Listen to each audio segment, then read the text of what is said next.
आंखों के पीछे भागते रहते हो? कितनी मेहनत करते हो?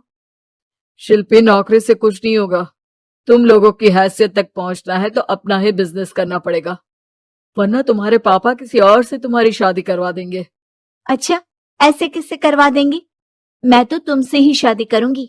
बोल दिया तो बोल दिया, बस। मुकेश उस बेचारी को समझाता भी तो क्या। दुनिया के रीति रिवाजों से काफी दूर थी शिल्पी। भले ही बड़े बाप की बेटी, लेकिन सादगी इतनी कि क्या कहना। बेटा शिल्पी, कल तुमको देखने लड़के वाले आने वाले हैं, तैयार रहना। मैंने तुम्हारी माँ को समझा दिया है। घर के सारे नौकर चाकर को वो समझा देगी कि स्वागत कैसे करना है। कैसी बात कर रहे हैं पापा? मैं तो मुकेश से प्यार करती हूँ, उसी से शादी करूंगी। मैंने आपको बताया था ना। मुकेश किसका बेटा है? वो स्टील किंग सिंघानिया का, या वो जो बड़े ज्वेलरी वाले हैं मेहता, उनका? नहीं नहीं पापा, अ, वो अपना ही काम करता है, लेकिन एस्टेब्लिश नहीं है अभी। पापा, वो आपके पास तब आएगा जब कुछ बन जाएगा। आप प्लीज थोड़ा सा वक्त दे दीजिए। पिता को शिल्पी की बात पर गुस्सा आ जाता है। वो उससे कुछ नहीं कहते और शिल्पी की माँ के पास जाते हैं। ये संस्कार देकर बड़ा किया तुमने शिल्पी को, और कैसे मैं किसी भिखारी के साथ उसकी शादी कर दूं? कौन है ये मुकेश? मैं जानती हूँ, बड़ा ही होनहार लड़का है। शिल्पी से बहुत प्यार करता है और शादी करना चाहता है। अरे ऐसे कैसे मैं किसी से भी अपनी बेटी की शादी कर दूं? कोई भी उठकर आए और कहे कि मैं शादी करना चाहता हूं तो मैं शादी कर दूं?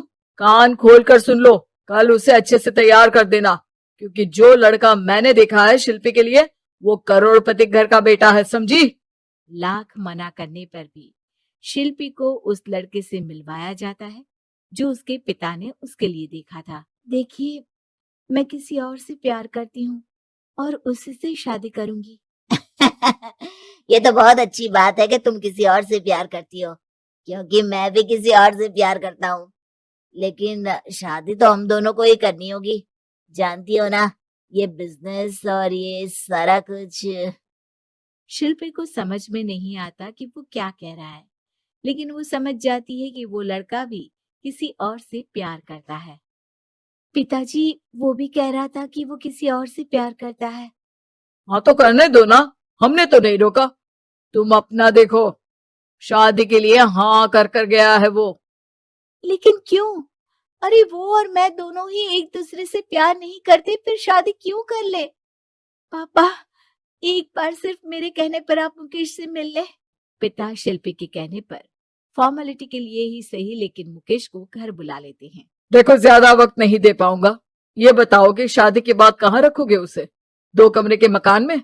नहीं सर, मैंने 2 साल के बाद का सारा प्लान कर लिया है।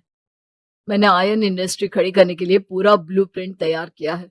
मेरी खुद की जगह है दादाजी की। बस थोड़ा फंड का अरेंजमेंट हो जाता तो काम शुरू कर देता। अच्छा, मतलब तुम यहाँ फंड रेज करने आए हो?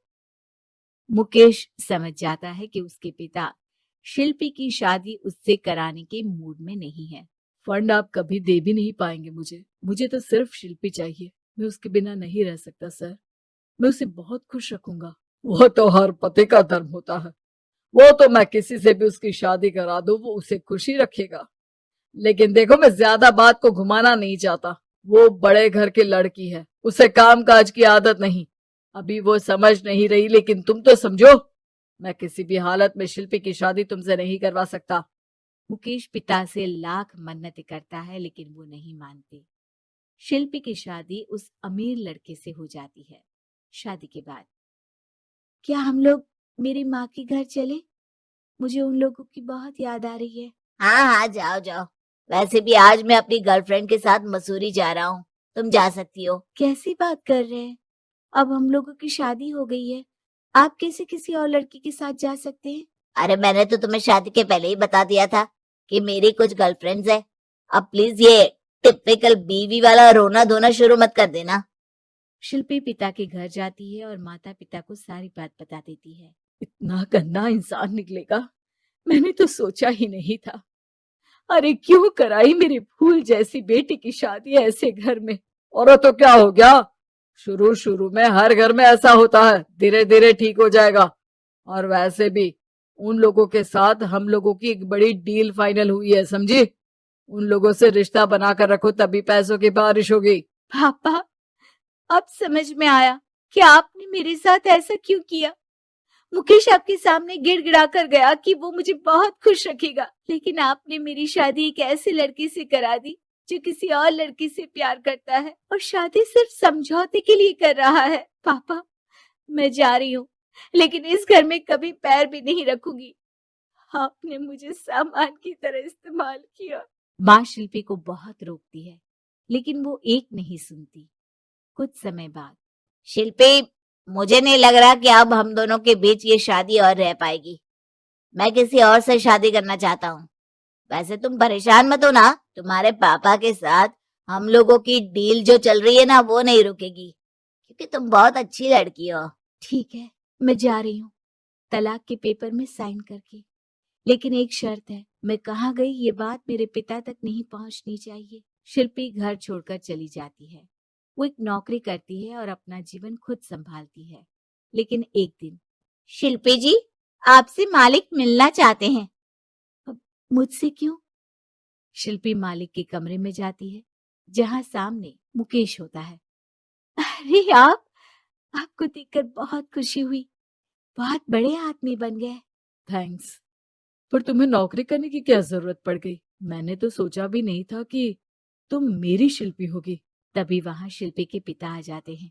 शिल्पी, तुम्हारे बारे में माँ से पता चला। घर चलो बेटा, मुझे माफ कर दो। मुकेश, मैं यहाँ अपनी कंपनी के काम के लिए आया हूँ। तुम्हारी कंपनी की डील अगर हमें नहीं मिली तो हम बर्बाद हो जाएंगे। वैसे अब तुम चाहो तो शिल्पी की शादी मैं तुमसे कराने को तैयार हूँ। बस करिए पापा, ये क्या सौदा लगा रखा है आपने? जिस कंपनी से आपकी डील हो, अपनी बेटी की शादी उसी के घर करा देते हैं। शिल्पी मुकेश से माफी मांगती है और वहां से जाने लगती है कि मुकेश उसे रोक लेता है। रुको शिल्पी, ये